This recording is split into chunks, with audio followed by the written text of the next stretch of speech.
Elias Vance adjusted the stiff collar of his dress uniform, the fabric chafing against skin already sensitized by the dry volcanic heat of Nox 4.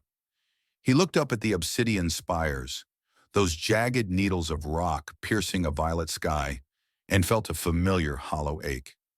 It turned out that no amount of diplomatic training could quiet the ghosts of Solaris Reach. 25 years of service had turned him into a statesman, but inside he was still the young lieutenant, watching a station shatter into stardust. A ghost from a burning space station sits upon the obsidian throne. The thought drifted through his mind as he walked into the great Calera hall. He expected a monster, or at least a cold, calculating sovereign of the Umbra Empire. The peace negotiations were supposed to be the final, clinical stroke on a century of blood. But the air in the hall was heavy, thick with the scent of sulfur and something strangely sweet, like the pressed flowers he used to keep in his locker. High Archon Valerius did not wait for the formal introduction. She stood from the throne, her movements fluid and hauntingly familiar. To the rest of the delegation, she was a terrifying vision of xenophysiology. Long, elegant limbs and skin that shimmered like oil on water. But as she descended the dais, Vance noticed the slight tremor in her primary hands. It was a microscopic glitch in her royal composure. His gut instinct, that primal human compass, began to spin wildly. She stopped inches from him. The silence stretched a second too long, becoming a suffocating weight that made the surrounding generals shift uncomfortably. Then Valerius reached out. It was a breach of every protocol ever written. She didn't offer a hand for a formal shake. She reached for his right forearm, where a jagged line of silvered skin peeked from beneath his cuff. The scar wasn't a wound. It was a map to a 25-year-old secret. As her cool, slender fingers brushed his skin, Vance felt a jolt of emotional whiplash that nearly took his breath away. Her own sleeve fell back, revealing a twin mark, a matching map born of the same fire.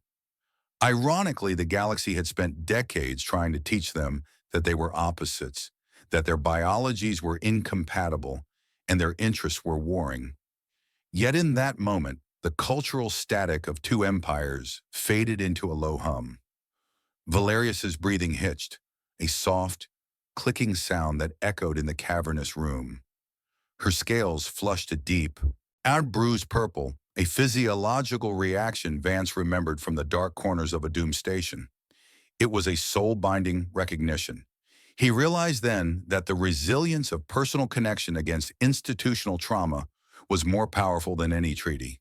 But even as the warmth of her touch grounded him, the room erupted. Encrypted alerts began to chime on every officer's wrist, a frantic chorus of digital anxiety. The peace was already breaking, caught in the cyclical nature of manufactured conflict. But Vance couldn't look away from her eyes.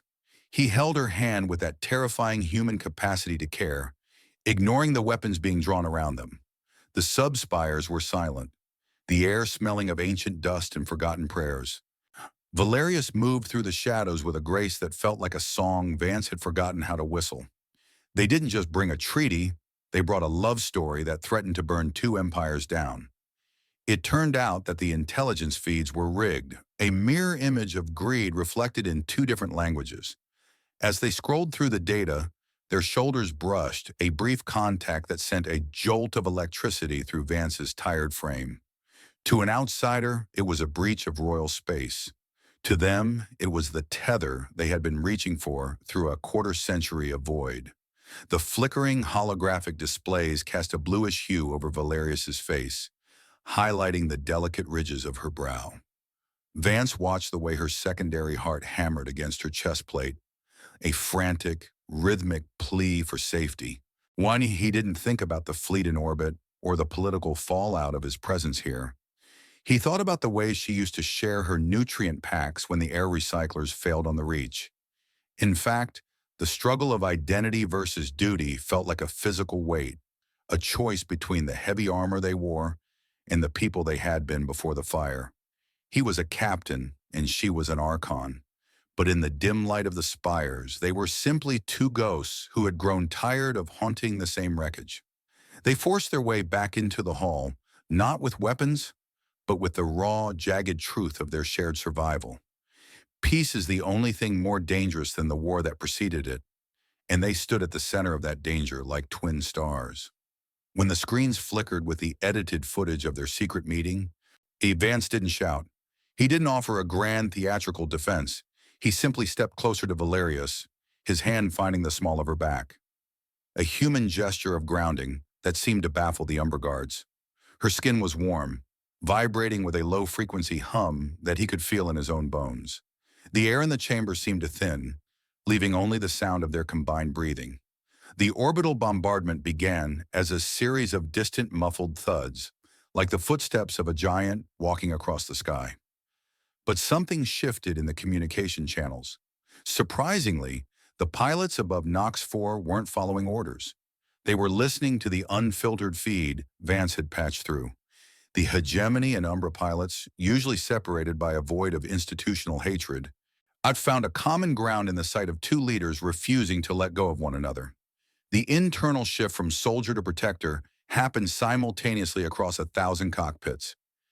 As the rogue fleet dismantled itself, failing to fire on a unified target, the hall fell into a heavy, respectful silence.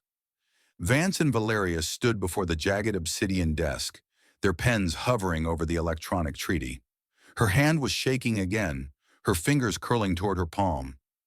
Without thinking, Vance reached over and covered her hand with his own, a practical, clumsy attempt to steady her. It was a simple movement, but it bridged a gap that centuries of war had carved. Ironically, the galaxy didn't need a grand sacrifice. It just needed two souls to remember a promise made in the dark. They signed the document under the light of the retreating fires, no longer just a captain and an archon, but survivors who had finally found their way home.